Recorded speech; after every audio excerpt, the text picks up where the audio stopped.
بسم اللہ الرحمن الرحیم۔ السلام علیکم۔ دیوس کون لوگ ہیں، اس ویڈیو کے اینڈ میں آپ کو بتاؤں گی کہ دیوس کون لوگ ہیں۔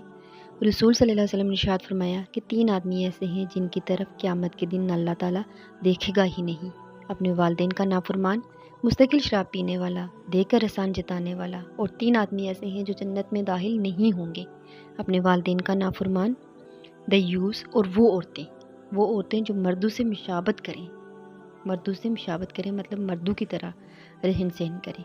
حضرت ابن عمر سے روایت ہے کہ رسول صلی اللہ علیہ وسلم نے فرمایا کہ اللہ نے 3 قسم کے لوگوں پر ہمیشہ شراب پینے والے، والدین کے نافرمان، دیوس جو اپنے اہل و عیال میں زنا برقرار رکھتے ہیں، پر جنت کو حرام قرار دے دیا ہے۔ دیوس وہ شخص ہوتا ہے جو اپنی بیوی، خاندان کی خواتین کی عزت و عفت کو نظر انداز کرتا ہے اور انہیں بے حیائی اور غیر اخلاقی سرگرمیوں میں شامل کرتا ہے اور ان کی عزت کی حفاظت نہیں کرتا۔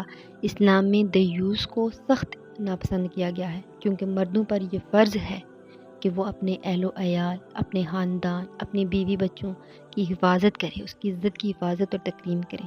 اور آج کل جو سوشل میڈیا کا دور چل رہا ہے تو مجھے لگتا ہے کہ ہر کوئی دیوس ہی ہے۔ پلیز چینل کو سبسکرائب کر کے، ویڈیو کو لائک کر کے ایک اچھا سا کمنٹ کریں، اور اللہ تعالی ہمیں ان تمام فتنوں سے محفوظ